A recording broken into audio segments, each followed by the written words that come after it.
Romania will join the Schengen area with sea and air borders from March 31st, an achievement that you yourself welcomed. However, many Romanians believe that the European Union delivered on the Schengen method too little too late, considering that Romania meets the technical condition for accession since 2011. What is your message for these people who are expected to vote in the European elections?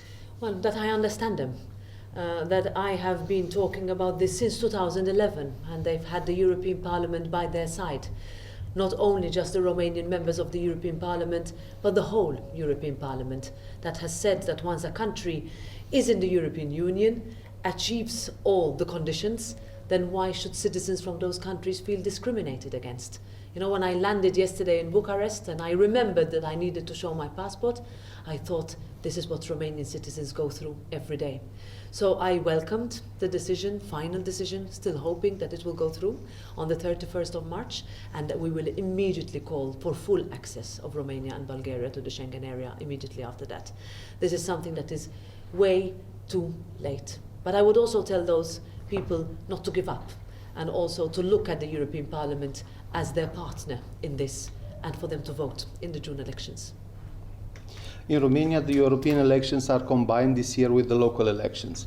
Do you think that there is a risk of diluting the European topics of debate as a result of this merger, or on the contrary, will this situation take the discussion about the benefits of EU membership to a more accessible level? Yeah, absolutely. I mean, the situation is different in different countries, but also in my country, it will take place at the same time as local elections. And for me, all politics has always been local. If anything, rather than looking at the European elections as only about sending Romanian members of the European Parliament to Brussels and Strasbourg, we will see candidates for the European Parliament in each and every Romanian city, town and village, walking side by side with local candidates that will present advantages of EU membership.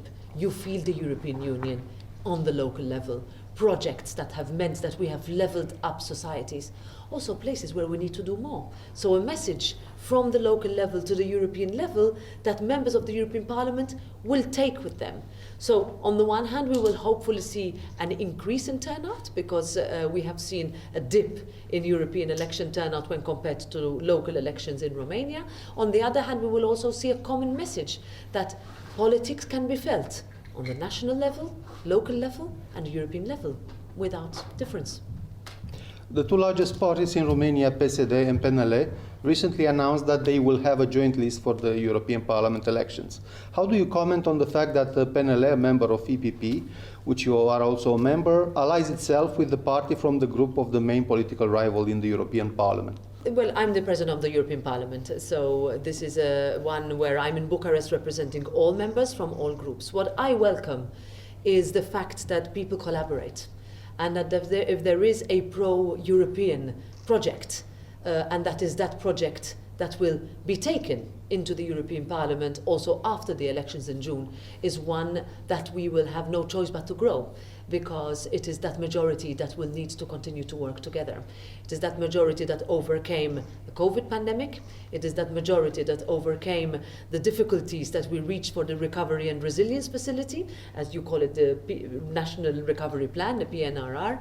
It is the one that has taken us with unprecedented unity and solidarity during the Ukraine war. All of this will need to take us through to the very difficult next 5 years. And the more collaboration we have in the pro-European camp, the better.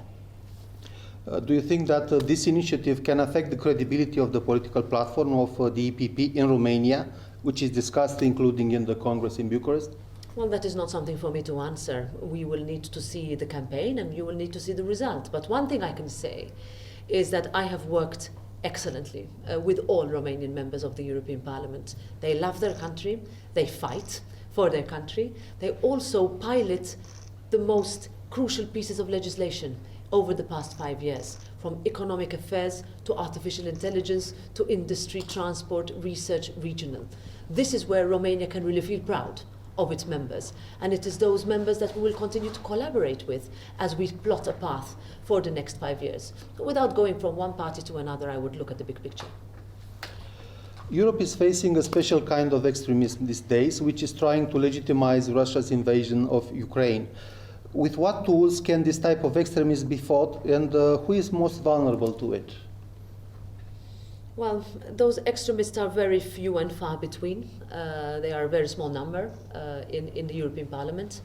And it is one that is, I would say, in thanks to the fact that our citizens across all European Union, not only in Romania, all the member states, told us to open our homes and our hearts to Ukrainians from the very beginning of the illegal Russian invasion.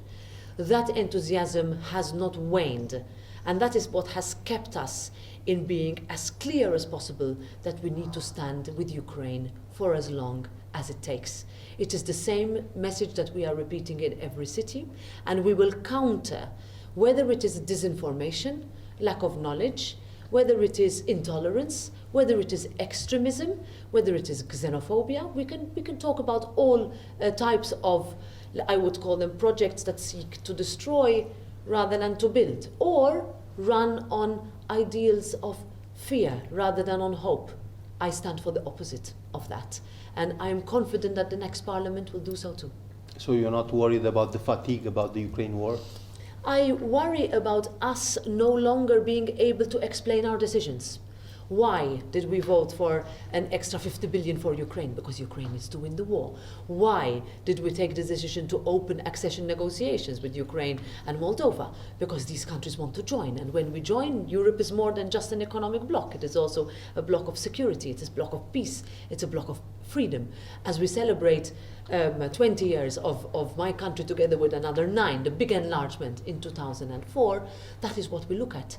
The transformative effect that EU accession has meant for countries. So we look at these countries, one of which is fighting an unfair, illegitimate, unjustified war, and we explain the decisions why.